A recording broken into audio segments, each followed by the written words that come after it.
Okay, so here we go, day 3, which is when the rest of the teachers get here, and also the day that I actually do my session. I have it at 12:45 this afternoon. Opening session is this morning, and we actually get to hear John Urschel, former NFL player, speak this morning, and then we will be a whole day of sessions and fun. Or 10,958 days of learning, sharing, and growing together as a global community of educators. Just think of the exponential impact you've made on students' lives across those years, months, weeks, and days. Some of you might be wondering, why am I standing up here as a former NFL player instead of a current one? You wouldn't be alone. A lot of people were shocked when I announced that I was retiring from the NFL. I had hoped that I could retire very quietly, without a lot of fanfare, but this turned out to not be quite the case. My phone started ringing, and it did not stop. Why did I retire? Reporters wanted to ask.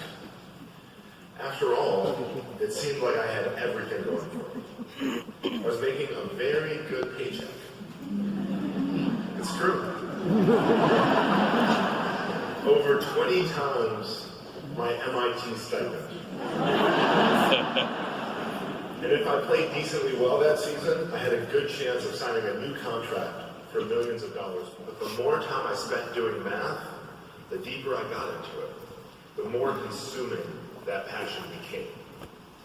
I think everyone in this room should be able to understand why. Mathematics is so big, so open. You can go anywhere with it. It informs everything in this world. And you all know I'm not exaggerating. She knew I was doing math, and she saw that I loved it. But naturally being concerned about my future, she started to think what I should do with my interest in mathematics. She decided that I should be an engineer. But since I was her son, and therefore the greatest genius the world had ever seen, not just any engineer, she decided that I should have the coolest, grandest job she could think of. I should become an aerospace engineer, a rocket scientist. But I wanted to be a football player.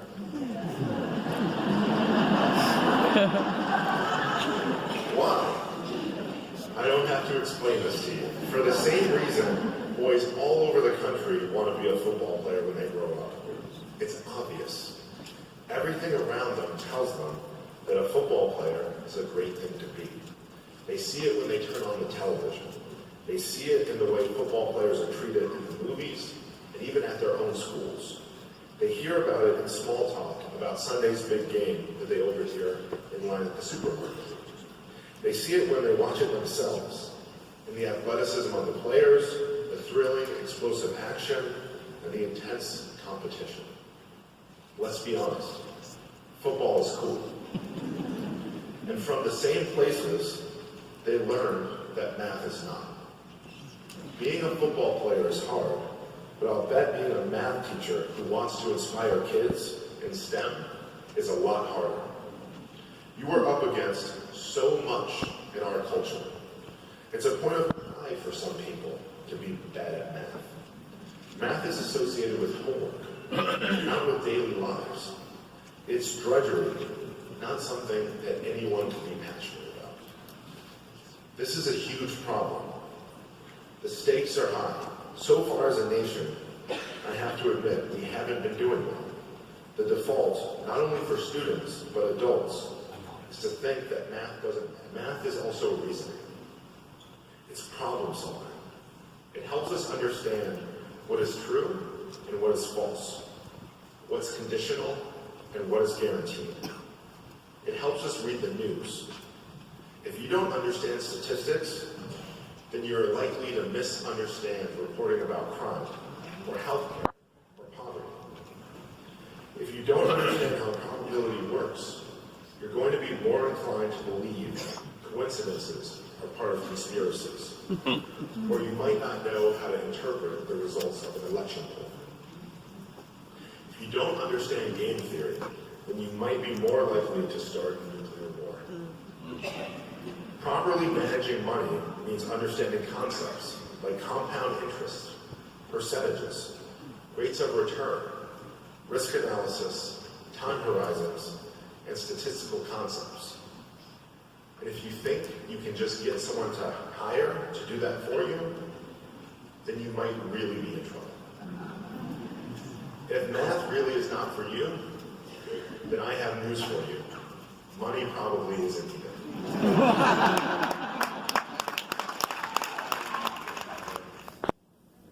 Excellent, excellent. That's good to see. All right, so one of the things I like to teach is how you can use calculators as a stepping stone to get to general computer science knowledge. So it is lunchtime. Have a little break. My session is actually up next. And so I got to scarf down food. I have about 30 minutes before my session begins.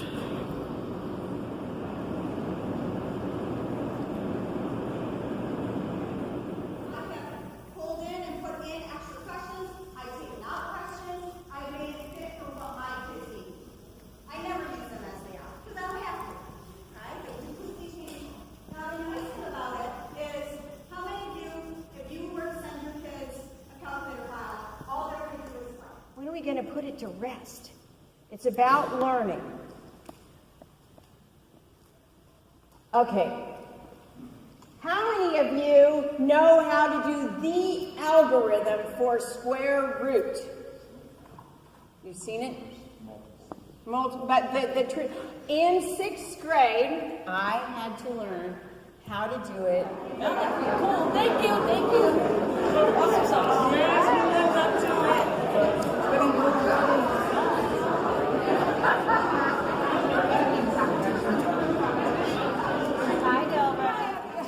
Okay, so next day is down. Day 3 is done. All the sessions are over.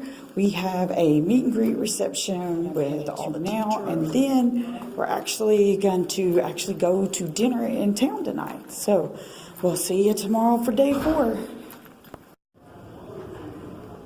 So morning 4 headed out. Today is all sessions. I do have a special luncheon that I have to attend around 12:30. But other than that, I get to sit in sessions all day today. So pretty much that's it. Together as a class, but the rest, it will be on you. Everything I provide will be there with everything that you're going to learn, and you're going to see that experience. And that's what my students are doing. Okay, so let's start with watching together this one. It's actually there, but let's just do this as a class. That's not. Actually, I think I put a lot of guidelines. So start, you are now here. Okay, we are behind schedule. We have 4 minutes only, okay? You are now here. Creating resources. Yeah, don't worry. Because you can have any resources in your class that you are creating. Okay, just follow here the tasks that I put here. Follow task 1, 2, 3, 4. These are the things I ask you to do. I guide you. So these are 6 tasks that you have to complete, okay? Just follow through each task. They work best as reviews, but there are some people that do these games as intro to learning the material. I got a picture. One second. Okay. All right, so we are going to work on 2 different kinds of games. It's going to be the exact same kind of game, but I only have 4 of them.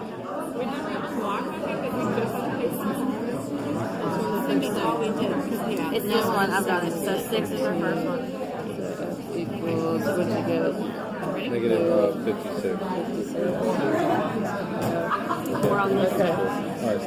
Alright, so this is step 1, step 1.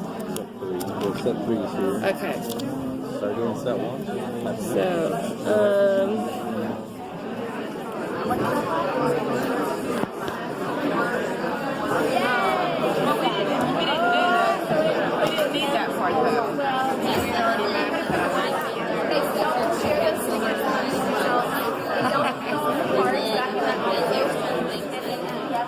PowerPoint is already uploaded to the conference documents under the session, but we're not allowed to upload the TNS files. It doesn't support those types of files. So I went ahead and created this bit.ly link, and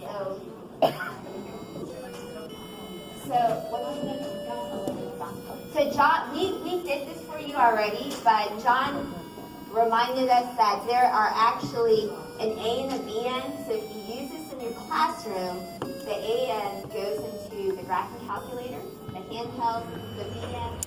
So guys, that is the end of the 4th day of the conference, which I guess day 1 was actually travel day, but this is the end of this day. I am now outside and I am headed down to the Riverwalk, and of course it is raining the one time I get a little bit of time, but that's all right. And we will see you tomorrow for the final episode. So here we are, last day of the conference. I've already had one session this morning, had an early session at 7:30, and I'm going to the last session of the day today, and then from there, catch the flight on the way home.